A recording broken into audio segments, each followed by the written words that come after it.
Okay. Welcome back. Stickscast episode 30. 3. There we There we go. All right. go. Flawless Today, intro.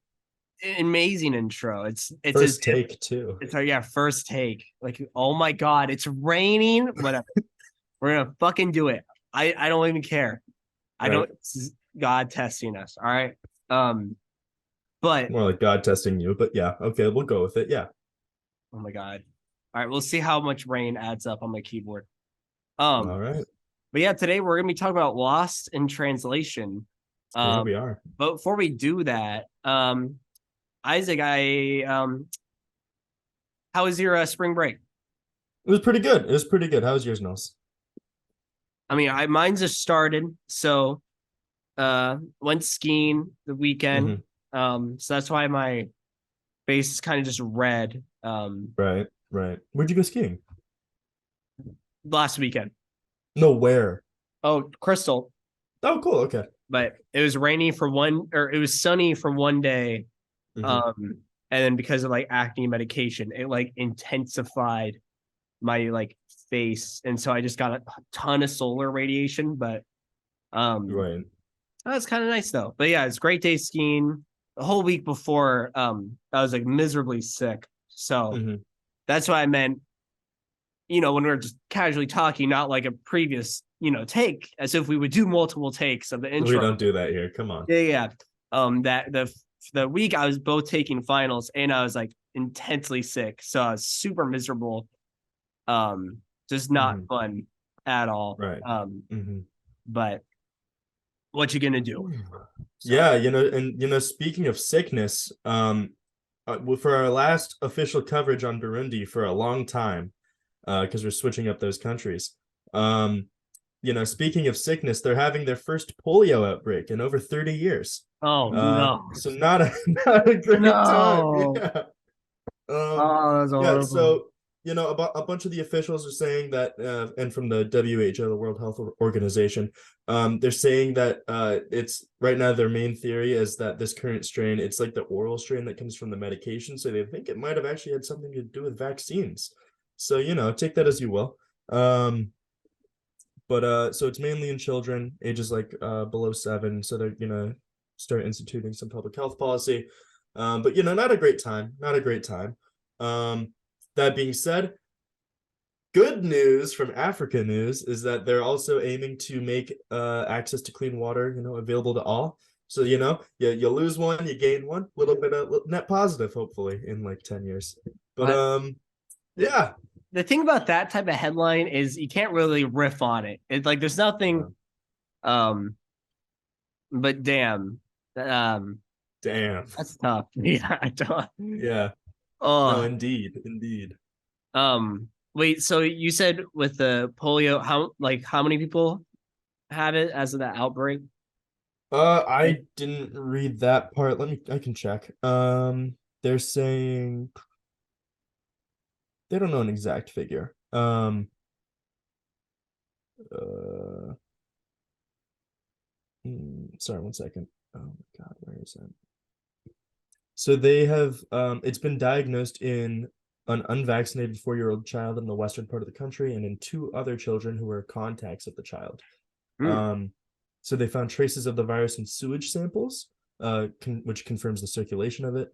And it's also found that it's a mutated strain of polio that initially came from a oral vaccine. So they declared a polio outbreak to be a national public health policy emergency, and they plan to start an immunization campaign in a few weeks aimed at protecting a bunch of children, like again, aged up to 7. So yeah, not a great time, Damn. but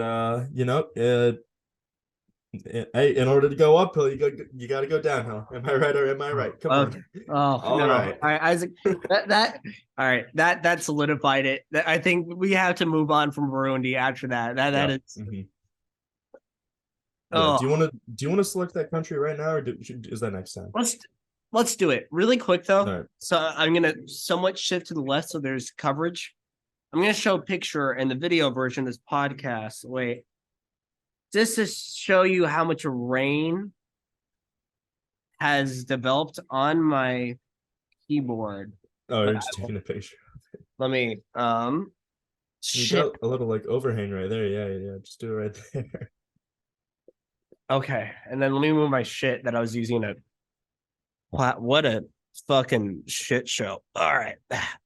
But those, It's like God those doesn't want us sometimes to are the talk best. about Lost in Translation. Oh, okay. Move that there. That there. Really quick, Isaac, can I tell you the stack of movies I was using for like my computer?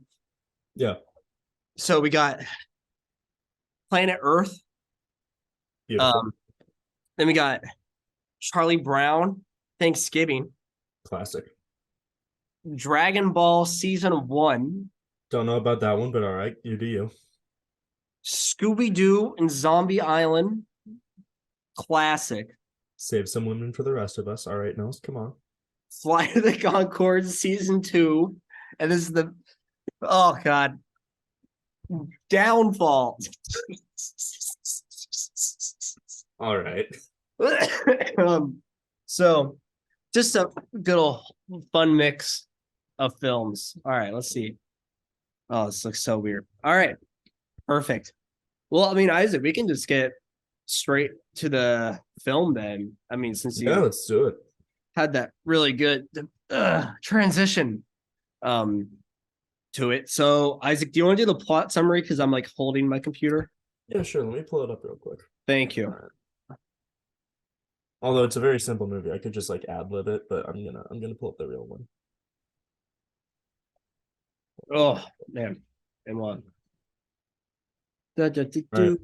Yo. So according to Google, it's a romance drama. A lonely aging movie star named Bob Harris, played by Bill Murray, and a conflicted newlywed, Charlotte, played by Scarlett Johansson, meet in Tokyo. Bob is there to film a Japanese whiskey commercial, while Charlotte is accompanying her celebrity photographer husband. Strangers in a foreign land, the two find escape, distraction, and understanding amidst the bright Tokyo light after a chance meeting in the quiet lull of the hotel bar. They form a bond that is as unlikely as it is heartfelt and meaningful. So that's the synopsis of Lost in Did you say Translation. who it was directed by the way? Sorry, didn't mean to interrupt. Oh, I did not. No, that's a great interjection. If that's what that word I means. only say that because I feel like we mainly cover male directed and male led stories. So, gotta flex when I see. Yes, so this was directed by Sofia Coppola. I hope I'm not butchering that Coppola. name. Coppola, thank you. She directed Marie Antoinette in 2006, the 1990 rendition of The Godfather Part 3. I'm trying to see if there's any other big ones. She's a very acclaimed director. Wow. On the Rocks from 2020, which I didn't see. She directed The Phantom Menace. Wait, this can't be right. Hold on a second. Yeah, no, I don't know why Google's lying to me. Yeah, she just didn't do those. Wait, what were the lots? Yeah, well, hold on. I was like, yeah, no way, no way. Hold on a second. Somewhere 2010, Lost in Translation. Well, sorry. Yeah, wait a second. On the Rocks was there. She did not direct Star Wars or The Godfather Part 3. Yeah, that's not true. Well, no. The Godfather Part 3 is probably correct because her dad is Francis Ford Coppola, right? Well, yeah, but she didn't direct it. He directed it. I looked it up. Yeah, but she still was involved with the third Godfather. Yeah, but she didn't direct it. She was involved, but she didn't direct it, Mills. I think I've always heard about Sofia Coppola. And always been interested, maybe trying out her movies. They like Lost in this one was the most like interesting to me from the sounding of it. But a lot of the other ones didn't sound exactly, weren't catching me. Maybe I'll watch Marie Antoinette one day. I heard that one's a banger. But yeah. So, but I mean, Isaac, what did you think of this film? Yeah, I would say I have a lot of thoughts. I'll start with the good and then I'll move to, the rest of it. So, I think on one hand it's a really nice story about. Oh wait, hold on. Okay, I'm so sorry. I'm so sorry. No, don't worry about it. Go. Let's mix it up. How about this? Let's take a turn each saying like we'll start with the good and just say one good thing you like about it, and then we can expand. Then it'll be my turn, and I say like one good thing, right? And then once we run out of things, then we can do the bad. Okay. You want to try it out? Yeah, let's do it. All right. So start. What's one good thing you really liked about? Yeah, so I really liked the concept of well, I guess the structure and concept of the plot. And what I mean by that is you have two leads, right? And then basically the way it goes is neither of them really like being where they are. In this case, that's Tokyo, right? They're like, he's there for work, she's there because her husband's there for work. Sorry. They're not really not they're not there for themselves. Well, he's technically there for himself, but he doesn't want to be there. No one wants. They don't want to be there, Yeah, basically. they don't really And want they, to. yeah, and they find like joy. They find a way to like the instead like normally when you go on a trip, you go on a trip to go to a location, but in this case they went on a trip. The location wasn't good, so they found joy in each other instead of like the location. I really like that concept. I think it's a really creative way to really show like just chemistry, I guess, between two actors. I think. Please. All right, we are back again for the fourth time, I think. What a shit show. Oh my god. Yeah, I mean, first time. We don't take retakes. Come on. How much of it did it record though, out of curiosity? No, we got all of it. So Oh, okay, cool. we So can just keep going. Yeah, so Nils, what did you like about the movie? Also, wait, hold on, really quick. I do Oh, want to okay. say why. Maybe because people are just gonna be like, "What the fuck?" Now Nils is sitting on the floor in the basement. My computer died, so it was just not only was it raining, and then so here we are. So last time we were talking, right, Isaac? You're talking about the plot structure, right, and how Yeah. know, The concept behind the plot structure, right? Yeah. Yeah. Oh fuck, let's see if that works. No, yeah. So I kind of I kind of like the sorry, fuck.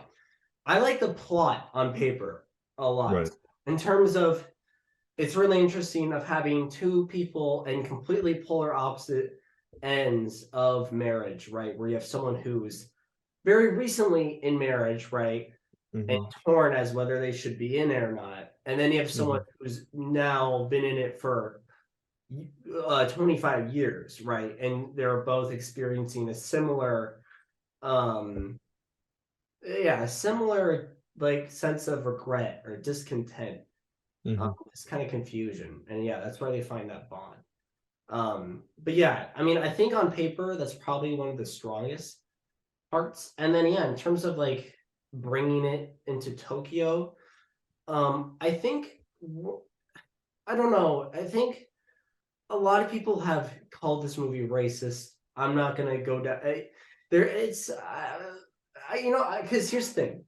I was like, this is kind of a lame depiction of Tokyo. That was my initial like immediate takeaway. And then I saw someone say like that Coppola said this is like a love letter to Tokyo. I'm like, how? What? No. But Isaac, yeah, I mean, we can talk about I feel like the race stuff. The races we're saving that for the negatives, right? We're committing to the structure, so don't worry. Stay tuned. That's like like how people do like clickbait, right? Right. Yeah. Keep them interested. And now we're just never gonna bring it up again. So yeah.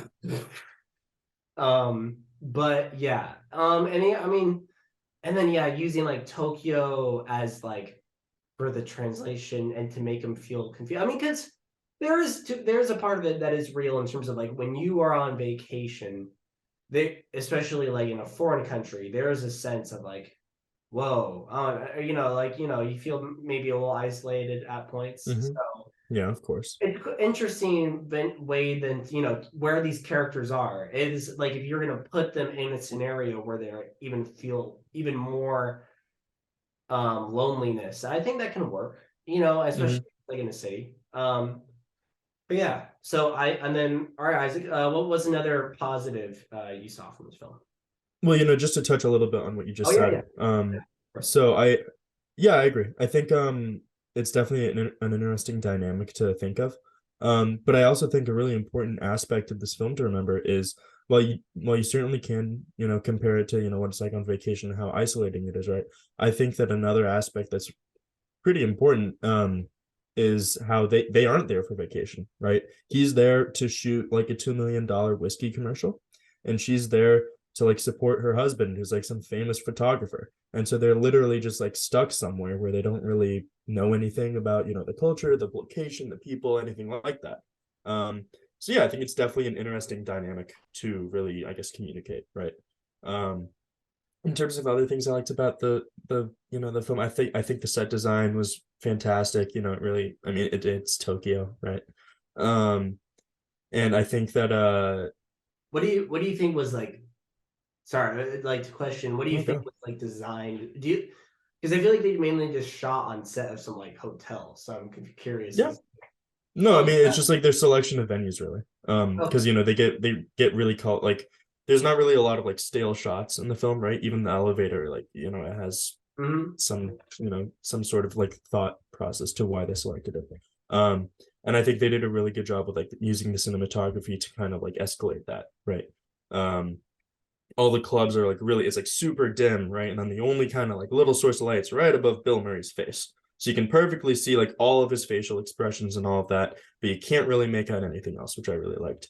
And it also like when it showed shots of Charlotte with, any like group of friends or something, um, it really, I think it focused on how like kind of isolated she was because she was literally sticking out from the group. And I thought like, visual wise, I thought it was really just, I wouldn't say beautiful. It was really well done. Yeah, I think it carries over that intended emotion of like loneliness and Mm-hmm. yeah, there's like that sense of regret in it. Mm-hmm. But yeah, especially like the way the hotel's shot. Yeah, I like what you said in terms of it's shot in those ways of like, and it depicts hotels in not like the fun type of way. Instead, it's yeah like this like area of in between that's not home, and you're I don't know Mm-hmm. can't make Mm-hmm. it home either. Um, but yeah, so I don't know. And then is there anything? So it seems more. Is it mainly just like the technical stuff you really liked, and then just kind of like the plot in terms of like the setup on paper? Is that the main things you liked about it? Is there anything Yeah, so like conceptually speaking, the plot as in just like two strangers who really like they don't like their surroundings, but they I guess they find joy in each other. That concept I really like. That's something I read off one of the reviews, and I very much so like that. And then yeah, technically speaking, I did enjoy it. But yeah. what did you think? Okay, I mean, and then what did you think of like the our main two characters? Bill, I don't remember their names already, but Bill Murray and ScarJo. What do you think Mm-hmm. of the performances on this? Uh, I thought they performed, I mean, to their ability. I mean, they're two very critically acclaimed actors. I mean, I don't think they were the issue I had with the movie, right? How about you? I Yeah. mean, did you find anything like offsetting, I guess? No, not really. I think yeah, I mean, yeah, I think they did their. I think they did pretty well, actually. I think I'll give it credit. Um, Mm-hmm. just knowing, I think both. I'm assuming what our feelings are of this film, overall feelings. So I'm gonna kind of. I'll try to be more like the positive one here, or give more. Oh, okay, sure. No, if you want to, yeah. I mean, I Do don't whatever. Good cop, bad cop routine. I like it. All right. like the performances are good, and especially Yeah. like with Bill Murray, he's very interesting actor in terms of like and his trajectory in terms of his career. Something I don't know, and so Mm-hmm. it's a very interesting performance. I think he does a good job of making you not like him, and I mean that's intended. Like you're not supposed to like the main character Mm-hmm. really all that much. Right. And I mean Scarlett, yeah, it's like fine. Yeah, like I like your takeaway more. It's just like they did their jobs. I think I'll give Bill Murray maybe a little more credit because he played up his kind of like persona that he had in the '90s of just kind of being like a dick, Mm-hmm. um, and not in like a very like charismatic way, especially in this film. It's more just like I don't know. So yeah, good job, Bill Murray. But yeah, so anything else or you? Is that Oh, pretty? that's all I got for positives. Yeah. Oh, all right. Well, Isaac, tell you what, I'll lead the or the negatives. How Yeah, about go for it. No, I mean we already touched on it a little. I think you got a lot to say here, so that? And shoot. sorry, guys, we're saving racism for the last negative. Oh, really? All right, cool. It has no first place in this podcast. All right. Wait. No. Well, like, no. Okay. To correct Well, you this know is what getting we cut. mean. No, we're not cutting that. All right. We're not. We're transparent. All right. We're not getting lost in the translation here, Isaac. Like, hey, Yeah. All right. That didn't even work. Thank you. good recovery. Good recovery. Yeah, I appreciate you being a good friend. So let's start with the first negative. That's the most general one. I think that will probably just expand upon the most. Is probably the writing. I'm assuming is that kind of the thing? Close. It depends on what aspect of the writing you're talking about All right, I mean personally. let's more talk about like the dialogue exchange in terms of Okay. like I don't know. I think in terms of like I like the ideas being addressed, but like because it seems critical that you are still supposed to kind of feel for this romance being held, right? Mm, Between these okay. two. But I was still more just uncomfortable with the fact. So, like, I think the movie still kind of wanted you to be happy of these Hmm. two feeling the connection. Um, Right. but I don't know. It just the chemistry between Bill Murray and ScarJo, and just like their interactions were so stale, Hmm. and it wasn't interesting. And like, it's also it's supposed to be sort of a problematic like relationship, like it's intended Yeah. that. But like it doesn't do anything about that problematic relationship. Hmm. It makes you maybe want to see something, right? Or like, you know what I mean? Like Sure. Yeah. so in when you're like spoiler, I mean they kiss and then it's like, oh, it's a love. I don't know. It's just like, I Hmm. was more just kind of uncomfortable during that. But I don't know. Would you agree, or is it like, Yeah, I see what you're saying. I would definitely. I think I agree. Personally, I mean, I didn't actually have that much of an issue with their, the dialogue between the two. Again, I don't. I think that they had chemistry with respect to the film. Like, definitely, I think like in my opinion, I think their interactions were pretty just like I guess natural. Like it's definitely a weird, circumstance, right? mm, So it makes sense that they aren't all like buddy buddy, right? Um, but yeah, so in terms of the writing, I definitely wasn't a huge fan. Originally, I was really liking it because like I was really liking how like for the vast majority of the movie it's platonic, right? You don't have to yeah, worry about that. And yeah. this will lead into my con next, if that's all right. No, yeah, we'll get in. Honestly, yeah, I'll let you. Yeah. So yeah, I really, I thought that was gonna be like a really, really nice thing to see. It's like, okay, don't have to worry about, all that happening. Which obviously, like you said, wasn't the case. Um, but I mean, in terms of like natural, I mean, listen, it's not Tarantino. So it's like, yeah, the dialogue might not be great, right? Um, but I thought like they're kind of like shy and like kind of not shy but straightforward approach. I thought that was kind of nice. Mm-hmm. But yeah, so I definitely agree with what you're saying about the writing. To an extent, of course. Yeah, yeah, yeah. Um, that being said, I think my biggest con about the movie, besides, well, actually, no, I would say the biggest con, yeah. Well, it's between this and the racism, right? It's hard to choose. Mm-hmm. Um, so it's kind of weird to make like a movie like this when well, how do I say this? So you remember well, all right, sorry, I'm trying to find a way to put this. So I think my biggest issue with the movie directly was it, well, besides the racism, because again, we're tabling that for later, because racism never comes first on this podcast. Um, but I think my biggest issue is like the sexualization of Scarlett Johansson in the film. Because I don't know if you know this, Nils, but Mm. Bill Yeah, Murray was in his 50s and Scarlett Johansson was 17 when they filmed this. yeah. Um, which raises a whole lot of issues. And of course, she plays like a 22-year-old, so it's not really a 17-year-old, right?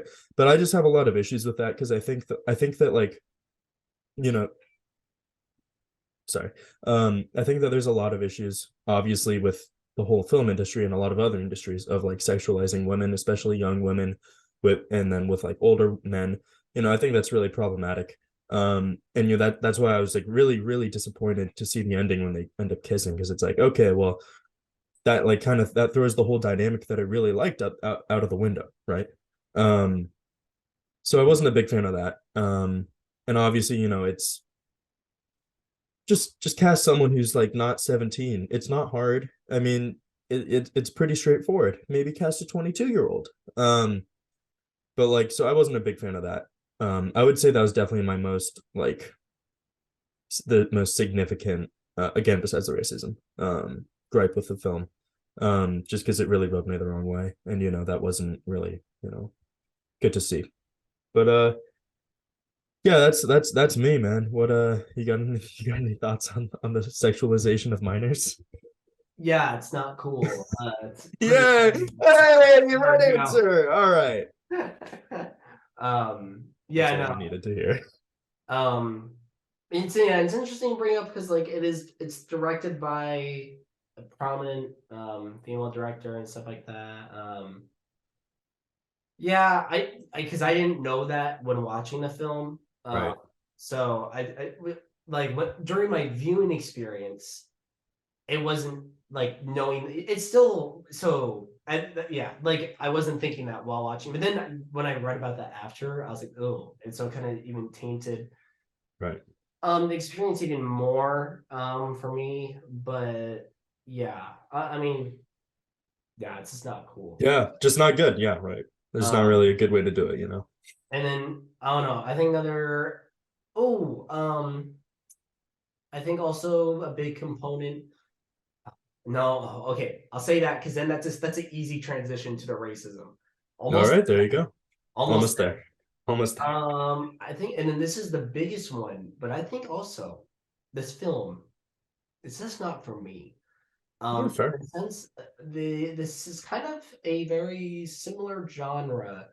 There's a genre I've noticed now that I've come upon where it's these like kind of filmy what's the more like artistic films that follow like they depict love.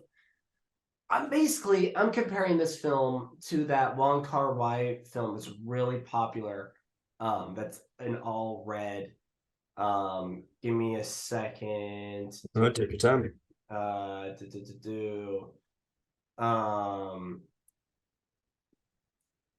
It's In the Mood for Love. I was in the same similar status. I'm not comparing these two. Probably In the Mood for Love might is probably a lot better. Um, but they're just not for me, and I get really bored. Um, so especially with this film, I was just like sitting down, and it was really hard Mhm. not to like, look at my phone multiple times, but I still Right. understood everything. Um, but yeah, I think, and there's other movies that I've watched that are kind of similar to that, where I just like I don't care. And I think that one's more of a personal thing. But especially then, if I don't feel the chemistry really between Bill Murray, and then the film's already making it where it's like the protagonist is not supposed to be like, well, just fine, you can do that and still have a good film. But then if I Mhm. already don't care, and the chemistry isn't it, and then it's like, no, man, that hurts. That's a bit. Right. So, but speaking of what's also, oh well, I mean, and the last thing I think then what doesn't help is this movie also supposed to have some like humor, but it's not really that Yeah. deep. Um, Yeah. Mhm. so I didn't realize there was a lot of sequences. Maybe there's one time where I was like, maybe. Right. Um, but yeah, I don't know. Did you notice that too with like humor or no? Yeah, it's pretty bleak for the most part. I don't know. It was more of just like funny because of how absurd some of the circumstances were, I think. At least for me. But Yeah. Yeah. Yeah. Well, and then part of what that humor is there's some racism humor. Some I some think is an understatement, but yeah. Yeah. I'll let you to take down racism yourself. What do you think? Oh, oh no, I think we should take down racism together. Oh, So I'll start. You know, they really just dragged on with the joke about how like the Japanese can't pronounce R. That was like a good amount of the film. That was like that there are multiple circumstances where I can directly refer to where that was like the whole like 2.5 minute scene, right? And that's not great. And also like a lot of the movie, I mean, that's the most prominent part of it for me, obviously. There's just a lot of issues. They didn't I don't think they I don't think it's a love letter to Tokyo really. But I mean, yeah, that's what I'll start with. How about you, Nils? yeah, because there's definitely this big component of like Japanese and right, and it's supposed to apply to this theme, right, of the Mm-hmm. lost translation where because obviously it's also speaking upon I think just interpreting the what's going on with their own lives, right? But then the Japanese is like a motif, right? But it just doesn't Right. work. I don't know how to describe it. It just doesn't. It's like I don't know. It just did not Mm-hmm. fully. It wasn't fully baked, if that makes any sense to Sure. what it Mm-hmm. wanted to do with it. So instead, it just seemed like kind of a odd add-on for like an aesthetic, right? Right. And yeah, it seems like the Tokyo and yeah, the Japanese language and the people were more applied for the aesthetic of the film, and yeah, there Mm-hmm. wasn't really. Yeah, I don't know. It's No, I just, completely agree. I and then completely it's agree. just like so they do that first one right where he does his first photo shoot, and then the guy like talks a ton, and then the translator Right. only says like two, and like that was kind of funny. I don't know. That was I was like, but it goes on for a long time, and then they do like a same thing, and then it's like, dude, stop it. Like that's kind of goes into humor, and it's Mm-hmm. just like, why? This just you did the same joke earlier, and now it's just not funny. And then Right. especially then it gets even less funny than when it's the talk show host, and you're just like, why is this in here? Yeah. And yeah, like I get it. The reason that was the big thing that then for him to stay, and he initially didn't want to stay in Tokyo, but it's like, oh, now he'll stay. But then it's like the lamest payoff, or what? It's just weird. Yeah. So yeah, especially it's quite bold to have a film set in Tokyo where there is no Japanese character really in it. Mm-hmm. I don't know, that's fine. I mean, that could be fine, but at least like bake it a bit more and have more of a purpose for it. Because it really just it was for me, it only came across for the purpose of it being an aesthetic than Mm-hmm. anything else. No, I definitely think you're right there. Absolutely. Um, because yeah, and then it's like, oh, miscommunication. Then he has it with his wife, and it's done so like obviously. It's I get it. And then it's so obvious. Oh, she can't communicate well with her husband. Mm-hmm. Oh, I get Right. it. Um, and yeah, so that's pretty much it. Do you have any other like big negatives you wanted to say? No, I mean those are the major ones. Just don't like, there's like if there's two lessons that we really want you to take from this podcast, it's don't sexualize minors. And also watch the age gap. Love is love to an extent. And also what will I say? Oh right. Don't be racist. Between those, all good. Yeah, I mean, at least the movie's made in early 2000. Oh, You're frozen on for me. Frozen for me too. Is Oh, is this is this God? Is this there God we go. disapproving? Oh, there we go.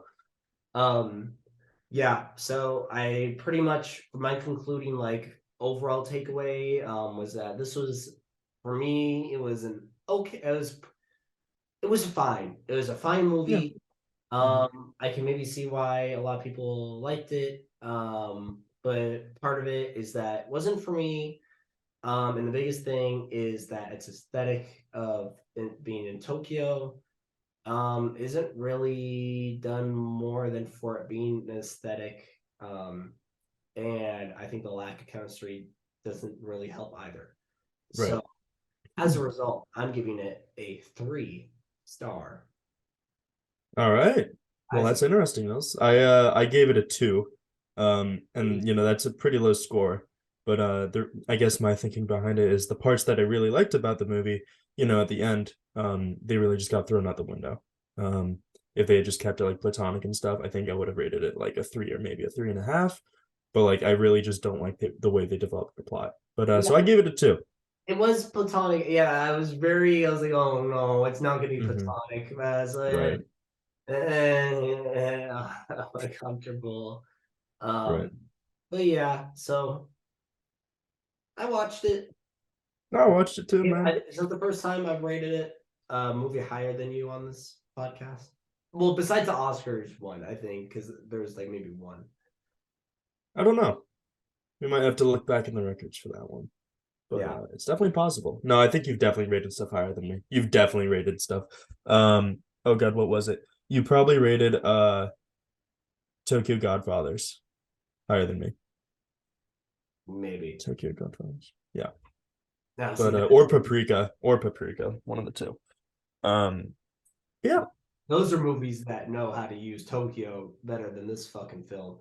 Yeah, and they also have like well structured and developed plots throughout, so Yeah. So go, but I don't know what the hell that was. But Isaac, um yeah, oh, should we pick the country now? By the way, that was the one thing. Or just, Yeah, we can do that. I don't know what website you use, so do you want to do it? or do you want to just wait till next podcast and then we just go right in? Do a fun big reveal. Yeah, I think that might be better. Just let's this episode. Sorry. Oh, by the way, nice goatee that you got going. Oh, thanks, man. All of my shaving stuff broke over spring break, so I just took it as a sign of God. So now I'm growing a beard, but it grows slower on like these parts for me than the goatee. So like the goatee's down already, but it's gonna take a bit. Yeah, my reason my hair is so long is that my barber that I like doesn't have an available appointment until Wednesday. So I have to wait. Gotcha. Grow it out. Come on, get like a mullet or like the anime like wolf cut. I forget which one that's from, but come on, man. I would, but the thing is, it only grows.